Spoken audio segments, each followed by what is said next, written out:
Am I dreaming, guys? Holy crap. The entire AI trade is on fire today. The entire stock market's rebounding, and this is all thanks to Microsoft. Honestly, Microsoft, their stock's going nuts. Earnings were strong, and we have to break down not only Microsoft's earnings, but other companies like Meta, Robinhood, overall, the entire AI trade. We'll talk about it and go over the overall market, which again, as of right now, guys, it's going nuts. So hit the like button, make sure to subscribe, join my Patreon if you want to see how I'm trading this market, my stocks, my moves, my portfolio updates, and most importantly, if you want to be a part of my private Discord, it's all on Patreon. Link down below, pinned in the comments, or go to stasurfs.com/Patreon. And now let's talk, man. This is insane. The VIX is down 12%, and let me make sure you guys can see this. You can see it, beautiful,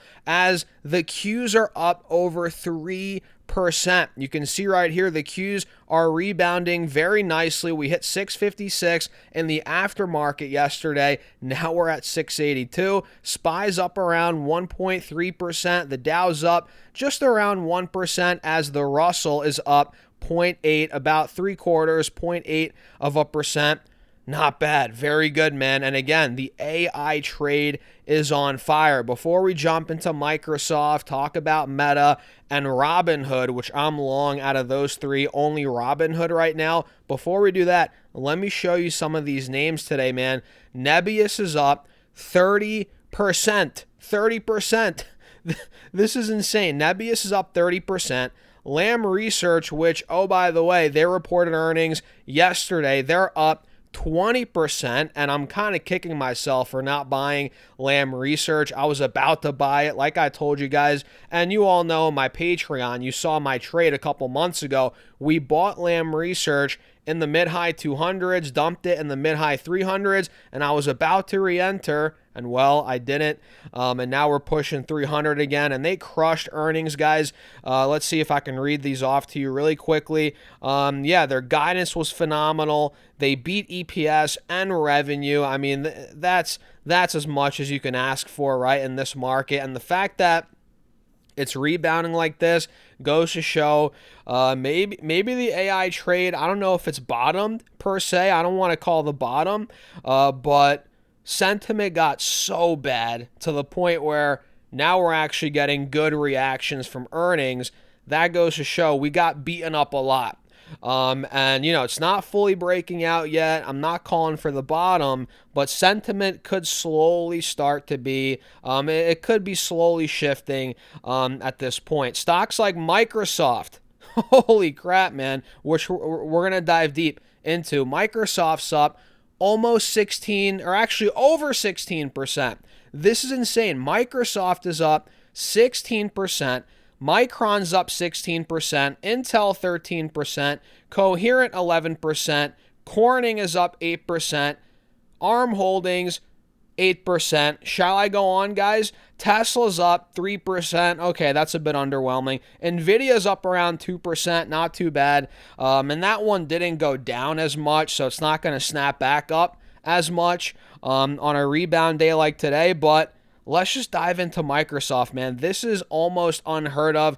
I don't know if this is a stat, but this has to be one of the best days in history for Microsoft, at least in recent memory, man.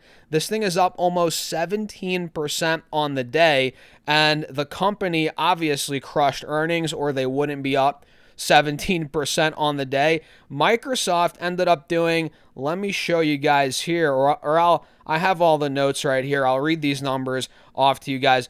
Revenue came in at $90 billion versus the $87.6 billion estimate that beat, 18% up year over year. Adjusted EPS $4.74. That beat the $4.24 estimate. Very nice, up 23% year over year. And Azure, guys, cloud growth. This is what it's all about. It came in at 43% growth versus the roughly 40% growth expected. So unbelievable growth out of cloud, overall revenue, productivity, and the business processes. That segment was up 14%. Intelligent cloud, and by the way, Azure Intelligent Cloud, which unbelievable, it now hit $100 billion in annual revenue for the first time. So it grew 43%, and we hit that $100 billion number. So Microsoft, which you guys know, it's the biggest software company in the world, right? They're setting the tone here and showing us, okay, they're crushing it still, right? They're putting the naysayers to rest, the doubters to rest for now, and the entire software sector has been in shambles. This is a very good confirmation that maybe we've bottomed.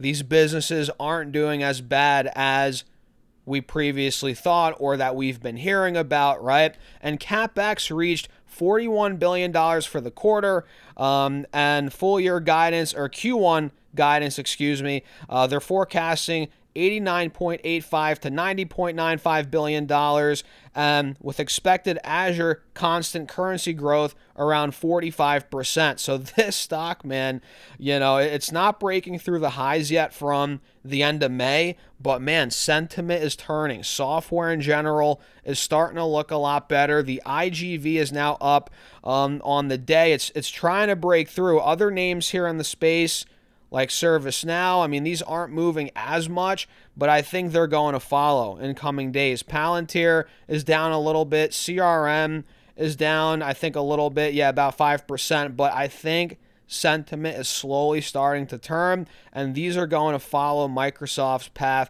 And listen, if Microsoft really takes out the highs from the end of May, this thing's going to go nuts. It's going to go even further, in my opinion. And it just got way too beaten up. People almost forgot the beast that Microsoft is, and that cloud growth, man, that's what's really pushing this name right now. So let me show you all Robinhood's earnings quickly, which I'm long Robinhood. I'm not long Microsoft right now. So Robinhood's currently down 3%. You guys know my Patreon portfolio. I sold a little bit a couple days ago to fund a new investment, which I bought some Next Era Energy. And listen, I still own a lot of Robinhood, and this company did very well. Earnings per share, 62 cents, which beat the estimate of 41 cents. Revenue came in at $1.31 billion. That topped the $1.28 billion estimate. Adjusted EBITDA came in at $741 million. That's a 57% margin. Transaction-based revenues jumped 44% year over year to $776 million. Equities and options almost doubled, up 95%. Equities trading almost doubled, up 95%, while options grew 29%. And crypto, I mean, listen, crypto's in a slump. We all know that. They barely talked about it in the earnings call, right? And net interest revenues grew 9% to almost $400 million as user growth and deposits. Net deposits reached a record $22 billion for the quarter, bringing total platform assets near $400 billion as funded customers rose 7% year over year to 28.4 million. And Robinhood Gold, which is obviously a big part of their business, subscriptions accelerated 39% year over year to a record 4.8 million users. So Robinhood's crushing it. Stock is still looking good. I mean, it's down overall from where it was. Obviously, hello, we all know that. But the trend looks strong. I love the management team. I love where they're going. I love the outlook. And listen, I'm still holding. If anything, I might buy a little more at some point in the future if it creeps down a little more, right?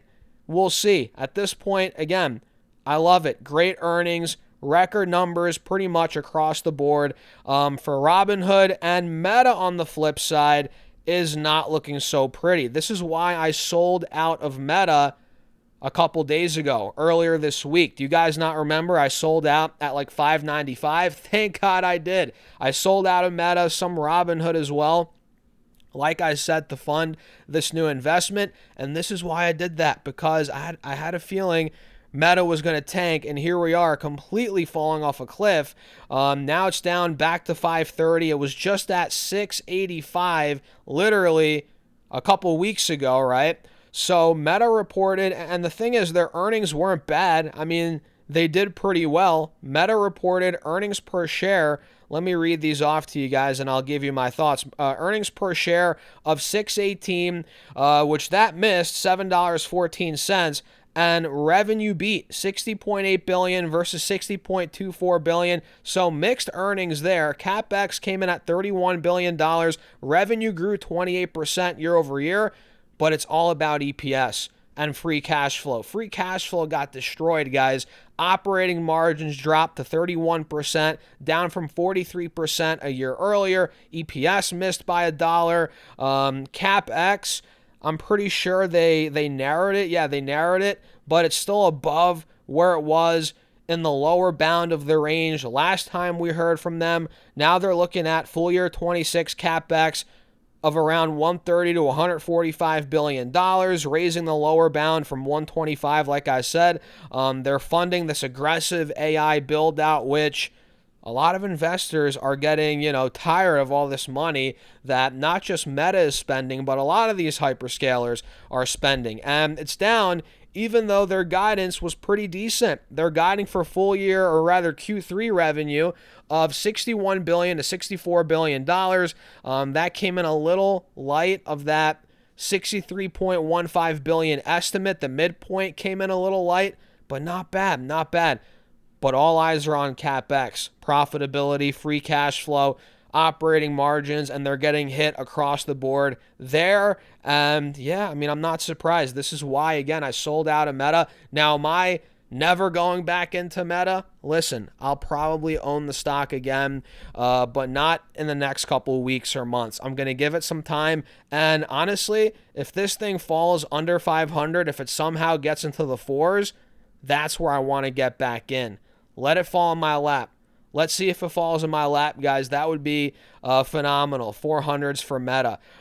So, yeah, that's kind of what we saw out of those three companies. Very good earnings, especially out of Microsoft. Solid out of Robinhood. Maybe not the best out of Meta, but I'll take it. I'll take it. And the overall market is loving this. It's loving this, and we've been due for a rebound in these AI stocks, in these names.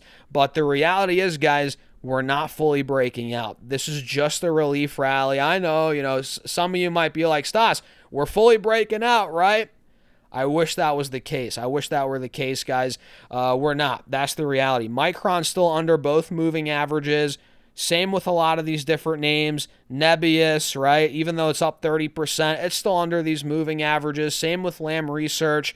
All these stocks, you know what I mean? Even the Qs are still trading under this critical old support at 690, which is now resistance, right? That's a big spot. We're under these moving averages, and you're noticing that on these different semi-ETFs, right? SMH still in a downtrend, SOX still in a downtrend. So I'm not trying to be, the bearer of bad news here, but that's the reality. That's where we're at on these charts. And, those that want to go short, not saying to go short, but these are the types of rallies that if you want to go short, now's the time to buy puts, buy some bearish ETFs. But who knows? We have Amazon's earnings after the bell. We have Apple's earnings after the bell, and these stocks are moving right now. They are moving right. Well, Apple's down a little bit, but that thing just hit all-time highs. So forget about Apple. But if these stocks go up in the aftermarket, man, it's going to bring up the market even further, most likely. But the reality is, even Amazon, it being up 5-6% on the day right now, it's still under these moving averages, not breaking out yet. And I hope it breaks out. But we're not there yet. So let's not get too excited. And I'm not going short for the record here, guys. Maybe a little day trade later in the day, but going short into the Amazon print and Apple print, I don't have the kahunas to do that right now. I got to be honest. Maybe some of you guys do. Let me know in the comments if you do. But I don't have the kahunas to do that at this point. But overall, very, very strong day for the market. Oil's down. VIX is down. Every index is up. Bitcoin's up. It's one of those days. It's exciting. We've been due with all this just slaughter that we've seen in the market. We've been due for a day like today. So what do you guys think? Let me know in the comments. Hit the like button. Make sure to subscribe. Join my Patreon if you guys want to see how I'm investing right now, my trades, my portfolio updates. If you want to be a part of my private Discord, it's all linked down below, pinned in the comments, or go to StockSurfFest.com/Patreon. I'll see you guys in there. And with that being said, have a great rest of your day.